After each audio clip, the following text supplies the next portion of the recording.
Okay, capacitor हमें बहुत तरह के पढ़ने हैं, है ना, कैपेसिटर हमें बहुत तरह के पढ़ने हैं। आपके सिलेबस में क्या क्या है, parallel plate capacitor, spherical capacitor and cylindrical capacitor, 3 types of capacitor we have to study. Okay, काफी जो नॉर्मली यूज होता है पैरेलल प्लेट कैपेसिटर, काफी आता है क्वेश्चन में, है ना। एनसीईआरटी में आपको स्फेरिकल कैपेसिटर और सिलिंड्रिकल कैपेसिटर भी आते हैं, क्वेश्चन ही पूछा जाता है। बोर्ड के पॉइंट ऑफ व्यू से हमें सब पढ़ना है, ठीक है। तो पहले हम लोग पढ़ेंगे parallel plate capacitor. Parallel plate capacitor में हमें कैपेसिटेंस को डिराइव करना है। कैपेसिटेंस डिराइव करने के लिए हम लोग क्या करते हैं, जो पहले हमने बताया था, पॉजिटिव प्लेट लेते हैं जो कि चार्ज है, दूसरा अनचार्ज रहता है, इसकी सरफेस चार्ज डेंसिटी सिग्मा है, और सरफेस चार्ज डेंसिटी सिग्मा जो होता है वो क्या होता है, चार्ज बाय एरिया है, ठीक है। तो माइनस सिग्मा क्या होगा, माइनस सिग्मा कितना होगा, माइनस आ जाएगा साइन, है ना। तो यहाँ पे हमने अर्थिंग से कनेक्शन लगा रखा है, इसका मतलब पोटेंशियल हमने इसको जीरो कर दिया, इसका पोटेंशियल जीरो नहीं है, पॉजिटिव पोटेंशियल है, ठीक है। तो यहाँ पे जब प्लेट बना हुआ है तो इस प्लेट के अंदर में एक यूनिफॉर्म इलेक्ट्रिक फील्ड एग्जिस्ट कर रही है, uniform electric field exist between that, इसके बीच में यूनिफॉर्म इलेक्ट्रिक फील्ड एग्जिस्ट कर रहा है, and that uniform electric field is equal to E, इसका मैग्नीट्यूड कितना है, sigma by 2e, sigma by 2e minus, देखिए किसी पॉइंट P पे हमें इलेक्ट्रिक फील्ड निकालनी हो तो इसके वजह से इलेक्ट्रिक फील्ड इधर होगी और इस प्लेट के वजह से भी इधर होगी। नेट इलेक्ट्रिक फील्ड किसी पॉइंट P पे हम लोग फाइंड करना चाहते हैं, एज्यूम करके चलेंगे कि प्लेट बहुत बड़ा है और किसी पॉइंट और स्पेस क्या है, छोटा है, तो इसके बीच में हमें इलेक्ट्रिक फील्ड फाइंड करना है sigma by 2e, where E is the permittivity of medium, E जो है परमिटिविटी ऑफ मीडियम है ना। तो इसका इलेक्ट्रिक फील्ड कितना होगा, 2 इंटू 2e माइनस, यहाँ क्या होगा माइनस और माइनस ऑफ दिस, इसको दूसरी तरह से ये भी समझ सकते हैं, इसके वजह से इलेक्ट्रिक फील्ड कितना होगा, सिग्मा बाई 2e और प्लस लगा देंगे और सिग्मा बाई 2e, उस तरह से भी आप समझ सकते हैं, है ना। तो टोटल कितना आ रहा है, sigma by e is the electric field inside the plates, दोनों प्लेट के बीच में जो इलेक्ट्रिक फील्ड आ रहा है वो कितना आ रहा है, सिग्मा बाई e आ रहा है। तो यहाँ पर आप ये देखो कि इलेक्ट्रिक फील्ड और पोटेंशियल डिफरेंस में जो ब्यूटीफुल रिलेशन आ रहा है, that is equal to minus D V by D X, ये जो आप देख रहे हैं minus D V by D X, ये हम इलेक्ट्रिक फील्ड के वजह से रखे हुए हैं। तो हमने लिखा सिग्मा बाई ई और यहाँ पे डीवी पोटेंशियल भी, इसका पोटेंशियल भी है, इसका पोटेंशियल जीरो है, तो भी से जीरो और स्पेस कहाँ से कहाँ, जीरो से डी तक स्पेस हमने लगा के रखा हुआ है। तो ये कितना आएगा, तो जब भी लिखा हमने तो क्या लिखे, zero minus B minus sign पहले से था, v is equal to potential difference that is equal to sigma by E into D. याद रखिएगा इस तरह के प्लेट जो है या सर्कुलर हो सकते हैं, रेक्टेंगुलर हो सकते हैं, स्क्वायर हो सकते हैं, ठीक है, प्लेट है, और ये भी क्या है, इस तरह के प्लेट है, सिमिलर प्लेट्स हैं। तो इस कहानी में क्या हमारे पास आ रहा है, potential difference is equal to sigma by E D, और सिग्मा होता क्या है, चार्ज बाई एरिया, है ना, चार्ज बाई एरिया। तो अब चार्ज बाई एरिया तो आ गया, तो क्या करेंगे, अब कैपेसिटेंस हमें निकालना है। क्या निकालना है भाई, हमें कैपेसिटेंस निकालना है। Capacitance is equal to charge by potential difference, यहाँ चार्ज बाई पोटेंशियल डिफरेंस लिखेंगे तो Q बाई V, तो ये E और एरिया इधर आ जाए, D लिखेंगे। तो E क्या है भाई, electric permittivity of that medium, intervening medium, जो कोई डायलेक्ट्रिक इसके बीच में हम रखते हैं, कोई भी मीडियम अगर इसके बीच में रखेंगे तो उसका डायलेक्ट्रिक कांस्टेंट K अगर हमने मान रखा है तो E is the permittivity of that medium that is equal to epsilon naught into K into A into divided by D। ये हमारा कैपेसिटेंस का फॉर्मूला आ रहा है ना। ये कैपेसिटेंस पैरेलल प्लेट कैपेसिटर के लिए डिराइव किया गया है। अब आप इसमें ये देखो कि अगर हमने स्पेस कांस्टेंट रखा है, मीडियम कांस्टेंट रखा है, तो capacitance is directly proportional to, capacitance is directly proportional to area. सीधा सा बात समझिए, अगर हमने बड़ा प्लेट रखा तो ज्यादा कैपेसिटेंस उसकी होगी, ज्यादा बड़ा एरिया है तो उसका कैपेसिटेंस ज्यादा होगा। मैंने इससे पहले भी कहा था capacitance depends upon the geometrical shape and size of the plates, shape and size पे डिपेंड करता है, ठीक है। तो अगर हमने इन दोनों कांस्टेंट रखा तो एरिया है। चलिए फिर देखिए, अगर हमने एरिया कांस्टेंट रखा, मीडियम कांस्टेंट रखा, तो capacitance is inversely proportional to D, मतलब सेपरेशन जितना कम रखेंगे कैपेसिटेंस उतनी ही ज्यादा होगी, जितना कम रखेंगे कैपेसिटेंस उतना ज्यादा क्या होगा, कैपेसिटेंस होगी। इलेक्ट्रिक फील्ड उतना ही कन्फाइंड होता जाएगा, कम से कम स्पेस में कन्फाइंड होता जाएगा इलेक्ट्रिक फील्ड। इस बात को भी आप लोग समझिएगा। तो capacitance is inversely proportional to D, और इसमें अगर इनवर्सली प्रोपोर्शनल टू डी है तो if and only if K and area क्या होना चाहिए, कांस्टेंट होना चाहिए। और इस कहानी में क्या है, इफ एंड ओनली इफ के एंड डी क्या होना चाहिए, कांस्टेंट होना चाहिए। चलिए ठीक है, बहुत अच्छा बात।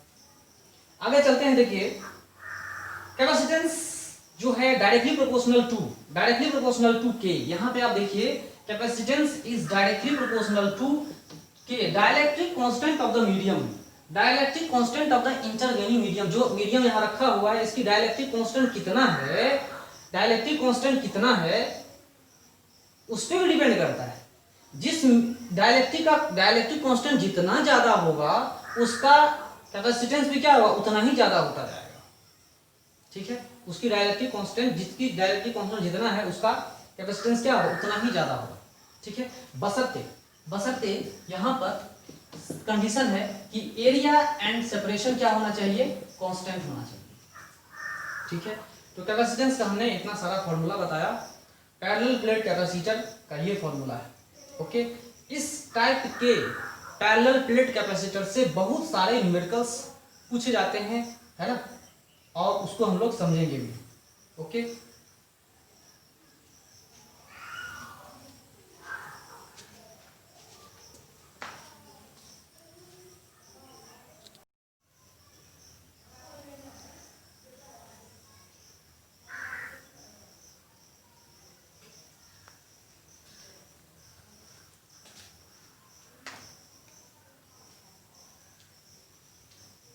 ओके, अब जो हमारा कहानी है ये स्फेरिकल कैपेसिटर के बारे में लोग पढ़ेंगे अभी। ठीक है, स्फेरिकल कैपेसिटर का कैपेसिटेंस कितना होता है वो आपको फाइंड करना है। C is equal to 4πε0 A into B divided by B minus ए।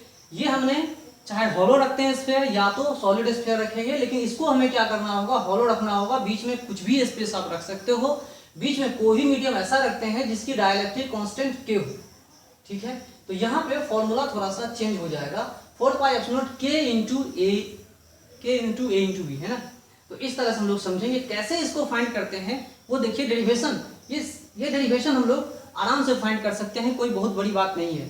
सबसे पहले हम क्या करेंगे, यहाँ एक गॉसियन स्फीयर ड्रॉ करते हैं। ठीक है, गॉसियन स्फीयर यहाँ ड्रॉ करते हैं। तो गॉसियन स्फीयर क्या बोलता है, गॉसियन स्फीयर बोलता है कि अगर गॉसियन स्फीयर का रेडियस हमने स्मॉल आर रखा हुआ है, ठीक है, तो गॉसियन स्फीयर क्या करता है, गॉसियन स्फीयर कहता है कि total electric flux is equal to total charge enclosed.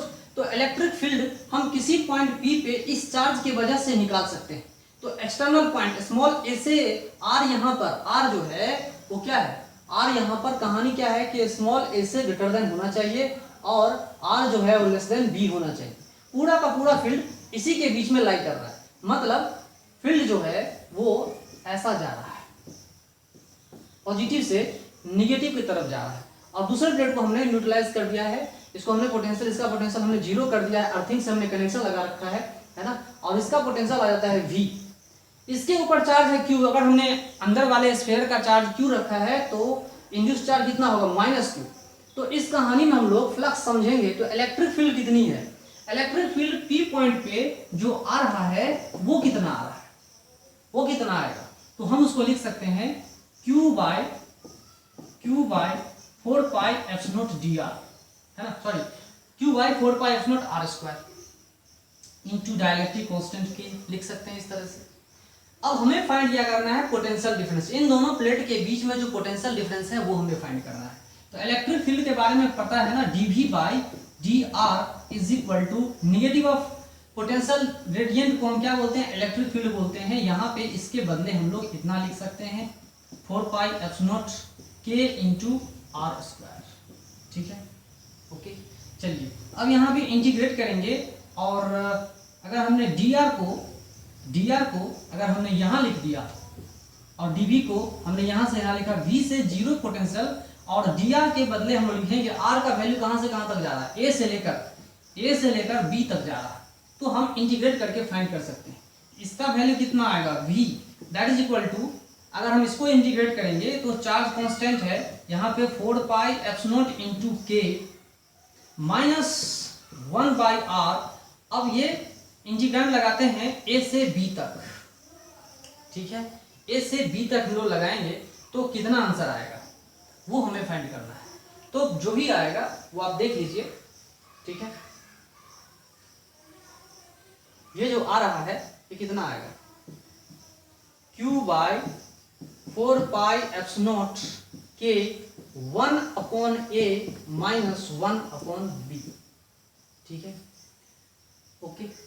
देखिए अब इसको और अच्छे से लिखेंगे तो क्या आएगा, Q by 4 pi epsilon into K, यहाँ लिखेंगे b minus a divided by ab।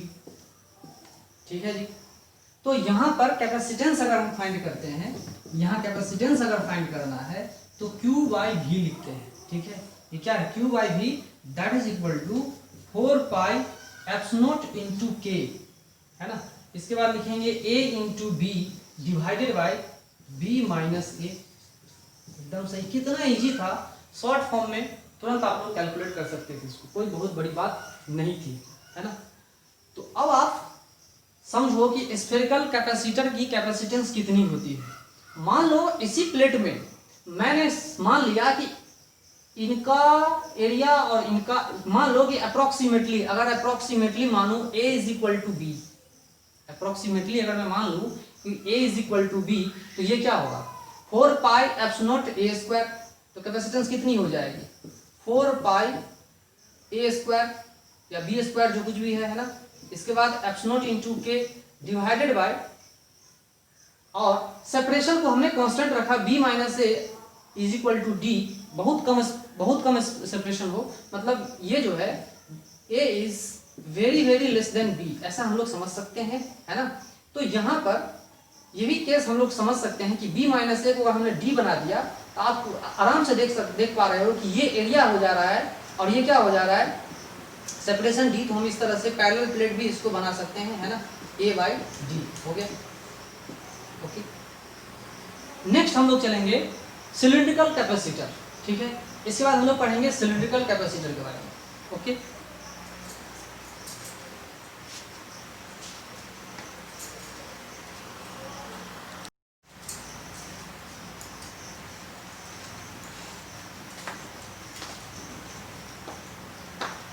Okay, cylindrical capacitor हमें पढ़ना है, सिलिंड्रिकल कैपेसिटर।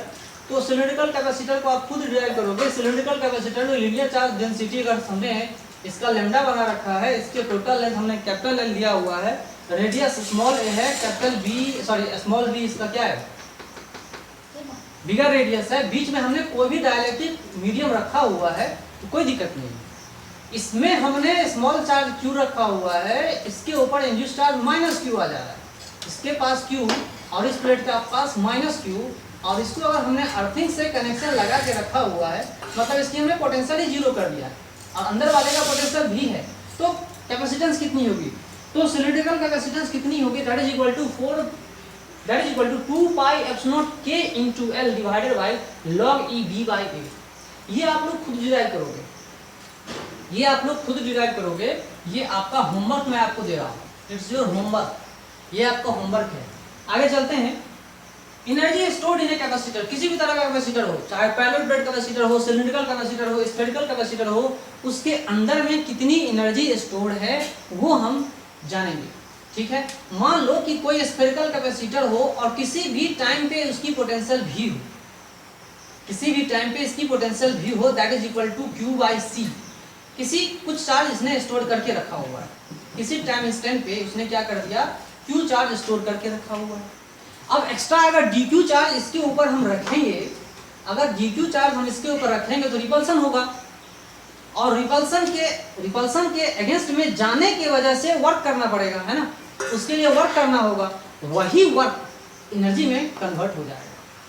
जो इस फील्ड के अगेंस्ट में, ये फील्ड इधर है, इसके अगेंस्ट में हम इस चार्ज को स्टोर करेंगे, रिपल्सन होगा, तो जितनी वर्क करनी पड़ेगी वो टोटल का टोटल वर्क बर्बाद नहीं होगा, वो पूरा का पूरा वर्क कहाँ कन्वर्ट हो जाएगा, इलेक्ट्रिकल पोटेंशियल एनर्जी में कन्वर्ट हो जाएगा, that is equal to U।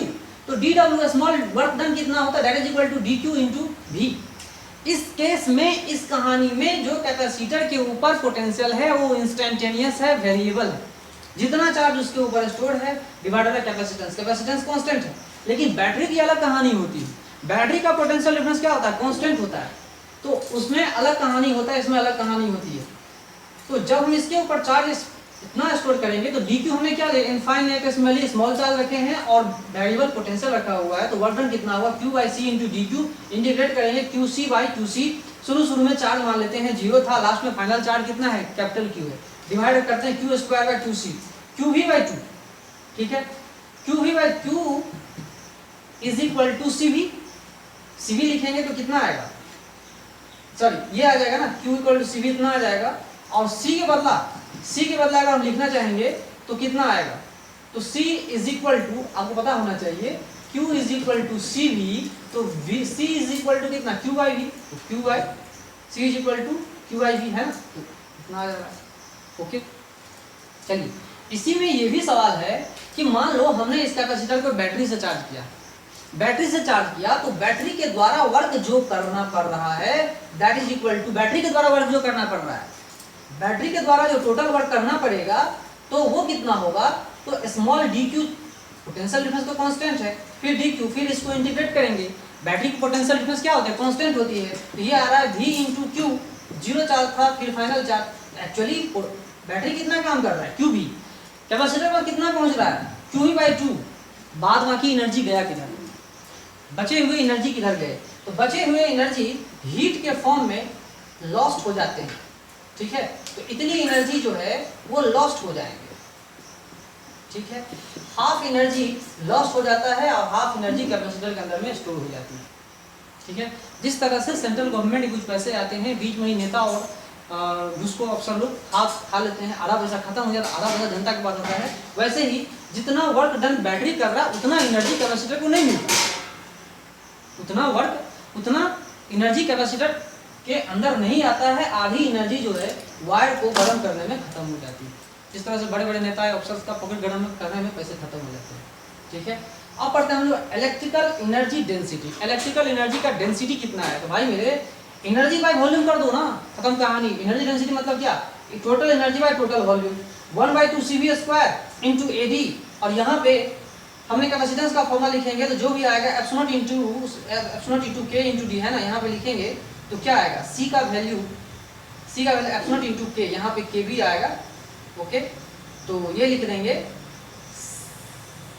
Epsilon into A into D है ना, तो D 2 बार आ जाएगा, तो इतना इस तरह का आंसर आ जाएगा। तो आपको क्लियर पे पता चल रहा है कि एनर्जी डेंसिटी इलेक्ट्रिक फील्ड पे डिपेंड करता है, प्लस डाइलेक्ट्रिक कांस्टेंट पे भी डिपेंड करता है, कौन सा मीडियम इंटरवेनिंग मीडियम है उसके ऊपर भी ये डिपेंड करता है। This is called energy density, है ना, एनर्जी डेंसिटी है। फिर हम लोग और भी कुछ इंपॉर्टेंट चीजें पढ़ेंगे।